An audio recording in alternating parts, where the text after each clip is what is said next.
What exactly is Gotra and why does it matter? We have many questions about this topic. Many people even confuse Gotra with caste and treat them as the same. Why does the Gotra system exist only among Hindus? Why don't we see it in other religions? What problems can arise if marriages are performed without following the rules of Gotra? How many types of Gotras are there? What is the origin of this system? Our video today explores answers to all these questions.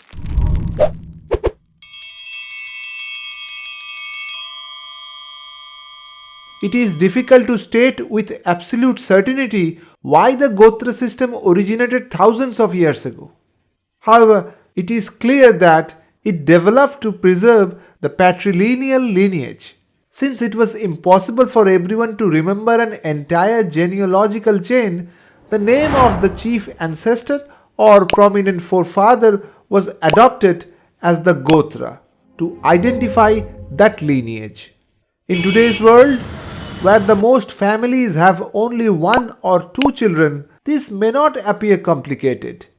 But in ancient times, and even as recently as 50 years ago, it was common for a father to have 6, 7 or even 10 children. If each of those sons again had 7 sons of their own, then within just 2 generations, nearly 50 sub-branches of the family line would be formed. Keeping track of all of them would have been extremely difficult. Even though this might be possible today with computers and AI, but in the Vedic age, when even written records were not there, maintaining such detailed genealogy purely through oral tradition was nearly impossible. Nor was it considered necessary unless the person was a great scholar or a famous heroic figure whose lineage deserved documentation. Thus, lineages of great sages or rishis were recorded and preserved, and Gotras originated from the descendants of these eminent rishis. Today, in this age of science, we know that the characteristics of both the father and the mother are passed on to their children through genes. Although qualities are inherited from both parents, the concept of Gotra remains patrilineal, passed down through the father. In a few regions, matrilineal Gotras are also found. Essentially, the purpose of Gotra is to identify a person's paternal ancestry. Now the question is, what is its importance today? How is Gotra actually used in modern times? Nowadays, Gotra is mentioned during household rituals and worship. But does having a different Gotra change the method of worship? No. The core rituals do not change at all based on Gotras. It's mostly regional. Same Gotras from different regions celebrate differently. So then, where does Gotra matter most? The area where Gotra holds the greatest significance is marriage. Marriage within the same Gotra, that is Sagotra Vivaha, is traditionally prohibited. This means if a man and a woman belongs to the same Gotra, their marriage is generally not permitted. You might ask, why is it prohibited? Who made these rules? Ancient legal and religious texts known as Smritis Shastras or Dharma Sutras state that marriages between a man and a woman of the same Gotra are to be avoided for at least 7 generations on the paternal line. The Gautama Dharma Sutra mentions that marriage within the same Gotra may be allowed if the Pravara is different. We will discuss what Pravara means later. However, in almost all Dharma Sutras, we find a clear restriction on marriage within the Sapinda relationship, meaning that marriages are prohibited between individuals who are closely related by blood ancestry. Now you may ask, what is Sapinda? People belonging to the same lineage up to the 7 generations are called Sapinda. According to this concept, one's father, grandfather, great-grandfather and their ancestors above them fall under the category of Sapinda. Therefore, as per the Dharma Sutras, marriage within approximately 7 generations is prohibited. After this stage, marriage between two different branches of the same Gotra became permissible. Even under the Hindu Marriage Act 1955, Sapinda marriage is legally forbidden. Under this act, a Hindu cannot marry a Sapinda relative, that is, someone within prohibited ancestral limit. 3 generations on the mother's side and 5 generations on the father's side in the direct line of ascent. Any marriage violating this rule, unless permitted by recognized custom, is legally void. Now you might wonder, what is the meaning of these rules? In a free country, shouldn't two consenting adults be allowed to marry whom they like? Why should such rules still be followed in the modern age?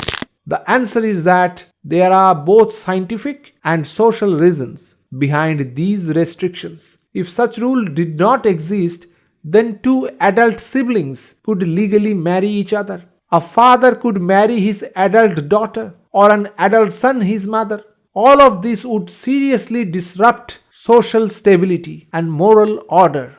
Some may argue, when same-sex marriages are being accepted today, what is the problem here? The point is, the meaning of marriage has changed over time. In the past, marriage was primarily for the purpose of procreation, producing children. From a biological standpoint, everyone knows that people of the same sex cannot produce children together without the help or intervention of the opposite sex. In the human body, each cell contains 46 chromosomes arranged in 23 pairs. Of these 23 pairs, 22 are autosomes, that is non-sex chromosomes, and one pair is the sex chromosome. If this special pair is XX, the individual is female. If it is XY, the individual is male. Simply put, the X chromosome is common to both males and females, but the Y chromosome exists only in males. In this sense, the concept of Gotra can be viewed as tracking the Y chromosome, since lineage is followed through the paternal line. Thus, marriage within the same Gotra or between closely related blood relatives significantly increases the risk of genetic disorders in children. This scientific concern is one of the key reasons behind the traditional ban on such marriages. This is because each of the 23 pairs of chromosomes in a child's cells contains one chromosome inherited from the mother and the other from the father. These chromosomes carry the genetic information that determines the traits such as skin color, facial features like eyes, hair, and other physical characteristics. During cell formation, however, error can sometimes occur, which are called mutations. Since each pair consists of one chromosome from each parent, if one chromosome carries an error while the other is normal, the healthy one can often compensate or help to hide the defect. But if both chromosomes of the same pair carry the same error, there is almost no chance of correction, and the likelihood of a genetic disorder increases greatly. Such identical errors are most likely to appear when the parents belong to the same bloodline, that is, when they are closely related. There are many real-world examples of this phenomenon. One of the most famous is Habsburg dynasty, whose repeated intermarriages led to a distinctive deformed jaw, later known as the Habsburg jaw. Today, people in many parts of the world are gradually becoming aware of these genetic risks. However, in ancient India, this understanding was already applied in practice, and the Gotra system was established as a preventive measure against such problems. Hopefully, this explanation makes the importance of Gotra much clearer now. Was that the only reason for remembering one's Gotra? No, there was another important reason as well. In ancient times, Brahmins of different Gotras had the authority to recite different sections of the Vedas. During yajnas and rituals, sages from different Gotras were assigned to chant specific sets of mantras. A Brahmin trained in one section of Veda was not permitted to recite the mantras of another section. This was because Vedic chanting required extremely strict rules of pronunciation, intonation, and discipline, which only those who had mastered a particular section through lineage-based training could follow correctly. These specialized skills were passed down from generation to generation within the same Gotra and Pravara tradition. It is similar to modern medical specialization, where doctors focus on treating specific parts of the body and do not practice outside their area of expertise. Now let us come to the meaning and naming of Gotra. The most ancient scriptures of India are the Vedas, and the word Gotra is mentioned there as well. However, in the Vedas, the word has been used in several different senses. The word Go itself carries many meanings, such as the cow, the earth, or even the Indriya. The word Tra means protector. In some contexts, Gotra has also been used to mean a mountain, but the sense in which Gotra evolved into its present meaning is most likely derived from Goshala or cowshed.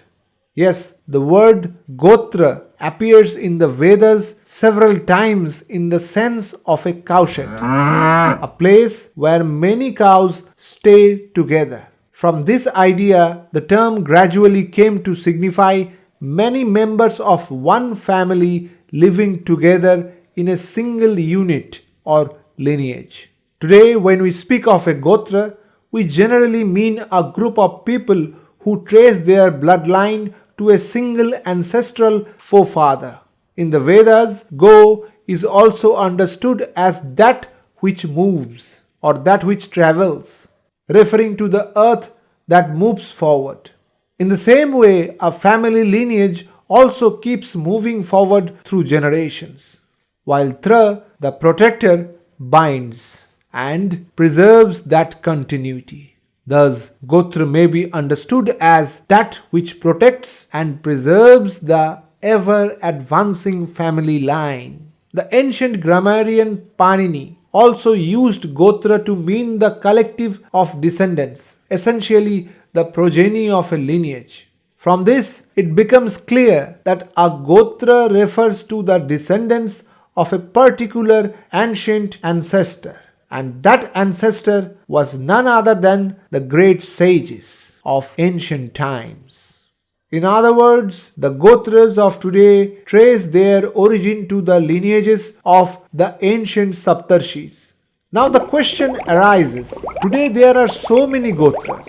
Are they all really connected to just a few sages?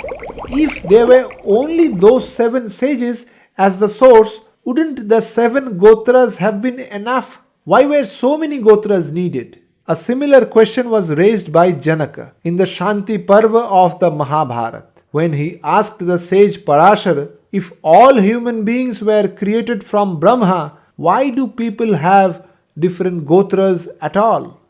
From Parashar's reply, it becomes clear that Gotras were created to identify and preserve the lineages of the great sages. At first, 4 primary Gotras became prominent: Angira, Kashyap, Vashistas, and Bhrigu. Later, other Gotras arose based on the contributions and lineages of other sages. According to the Bodhayan Srota Sutra, the 7 Saptarishis are Vishwamitra, Jamadagni, Bharadwaj, Gautam, Atri, Vashistas, Kashyapa, and 8th sage Agastya is also included. From these 8 sages, the system of Gotras is said to have originated. The Manusmriti also names these same 8 sages as the founders of the Gotras. It is noteworthy that in the Mahabharata list, the names Angira and Bhrigu do not appear here. However, we know that Jamadagni belongs to the lineage of Bhrigu, and Bharadwaj and Gautama belongs to the lineage of Angira. Therefore, the traditions remain consistent and no real contradiction exists among these sources.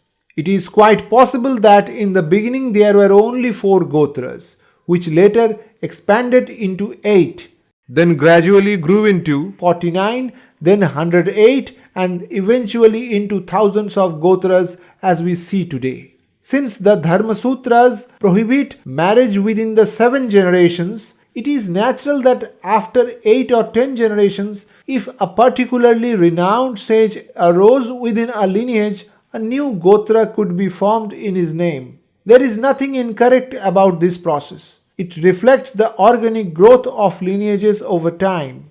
In ancient times, the importance of a person's Gotra or lineage was greater than that of the individual's personal name. This can be seen in many Sanskrit verses, where individuals were addressed not by their given names, but by their lineage titles, such as Bhargava, Atri, Kashyapa, Vishwamitra, and so on.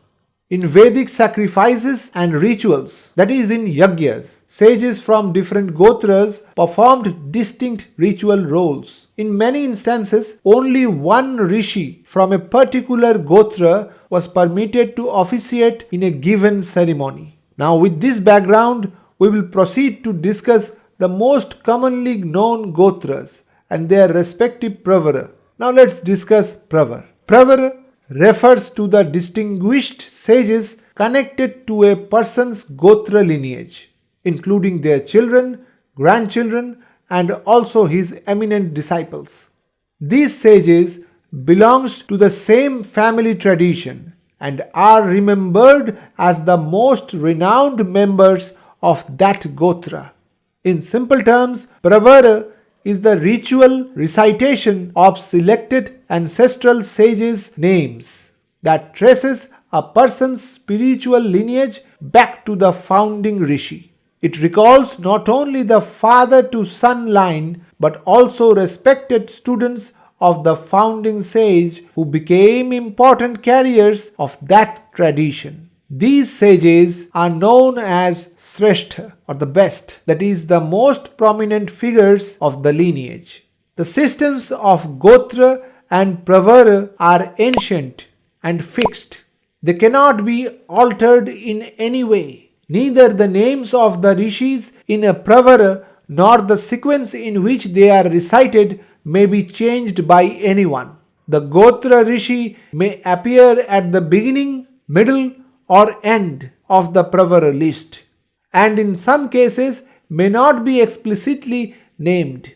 According to Apastambha, a Pravara may contain 1, 2, 3, or 5 rishis.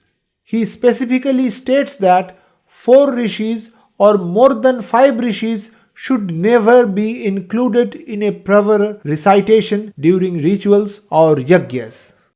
So far we have mainly spoken about the 10 Gotras: Angira, Kashyap, Vashistha, Bhrigu, Atri, Agastya, Jamadagni, Vishwamitra, Bharadwaj, and Gautama.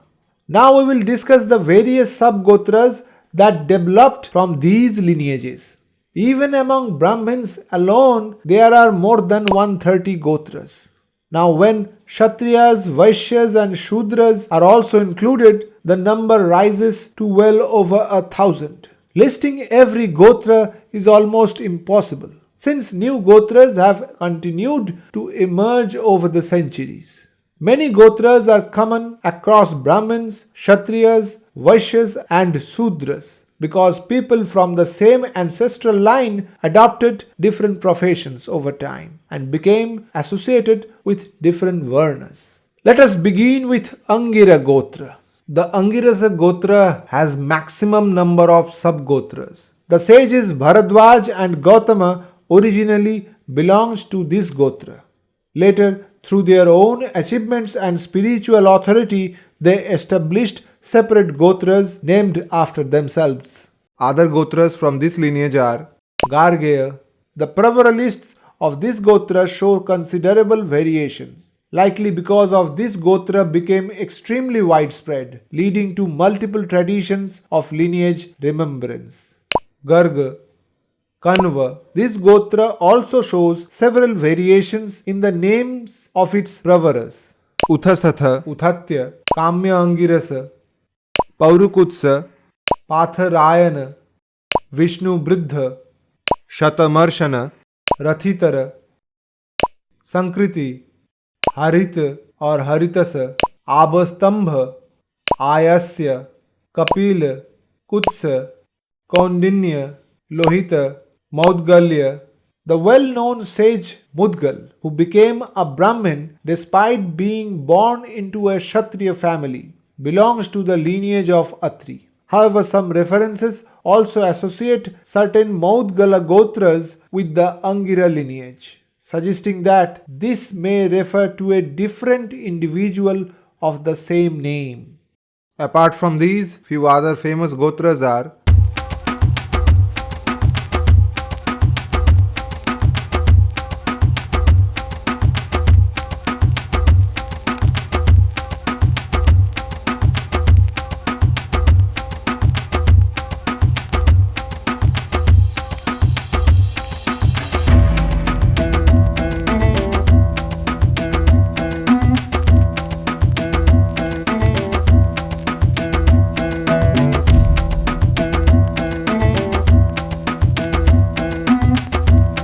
Now we turn to the Bhrigu Gotra. The descendants of Bhrigu were called Bhargava. Hence the Bhargava Gotra became well known. In this lineage, the most famous later sage was Jamadagni, from whom the Jamadagnya Gotra originated. Other Gotras from this lineage are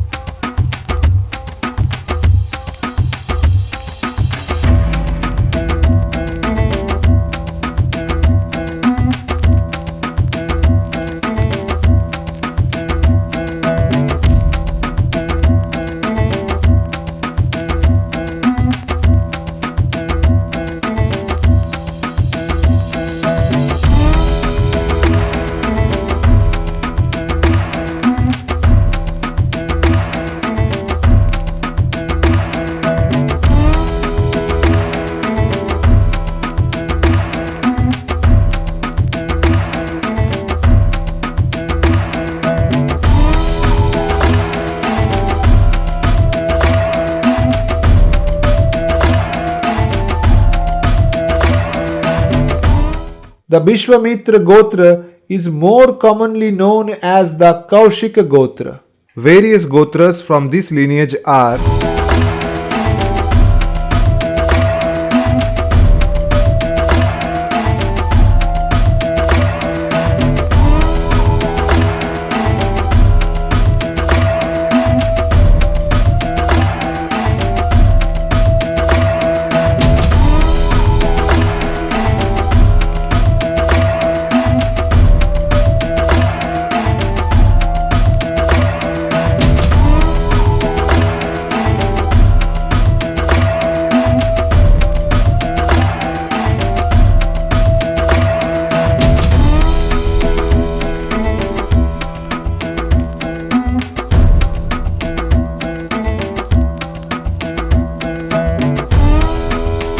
Now let us move on to the Gotras of sage Atri, the primordial ancestor of the Chandra Vansh or lunar dynasty.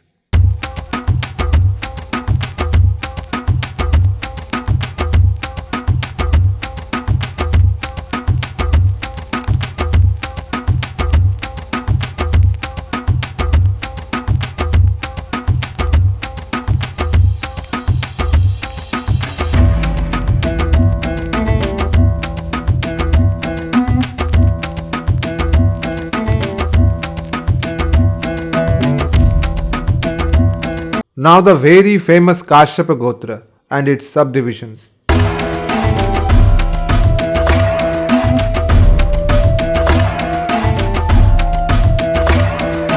Although the number of rishis in a Pravara should not exceed 5, in these two cases we find the names of as many as 7 rishis included.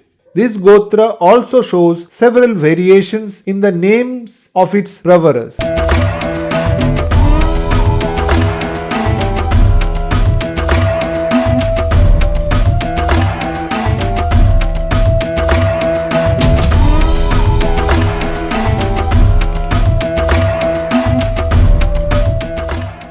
Now let's move on to Vashistas Gotra and its subdivisions.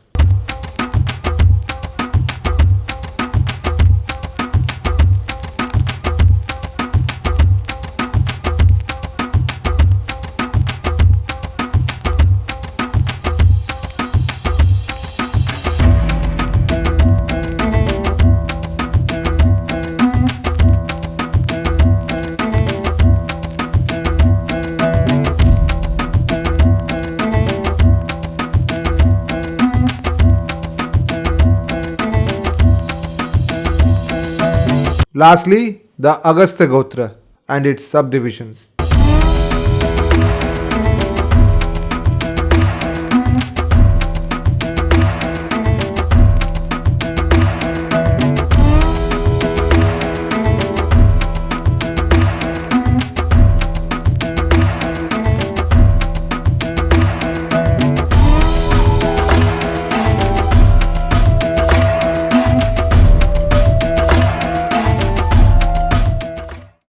It may be noted that some Gotras have variations of Pravara sages. When the variation is more, intermarriage from the same Gotra is permitted, provided the Pravaras are Shishya Pravaras.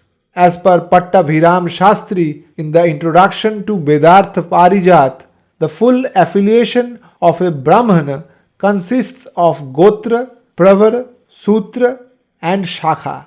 A Brahmana named Sri Krishna Sharma introduces himself as I am Sri Krishna Sharma of Sri Vatsa Gotra, of Apastambha Sutra, of Taittiriya Shakha, of Yajurveda, of 5 Pravaras named Bhargava, Chavana, Apnavan, Aurva and Jamadagna.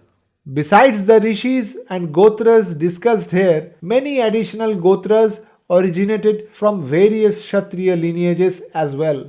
Though not all are covered here, information about such Gotras is usually preserved through family records and traditions. For those who do not know their Gotra, either because this knowledge was lost over time or because they became orphans in childhood, the traditional practice is to adopt the Gotra and Pravara of their family priest or Purohita.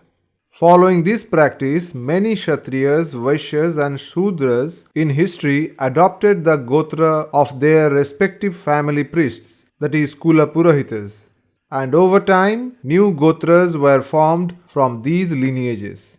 The Agarwals are one of the well-known examples of this process. Another option mentioned in the Shastras is to follow the Kashyapa Gotra, as the sacred Shruti texts describe sage Kashyapa as the primordial ancestor of all humanity.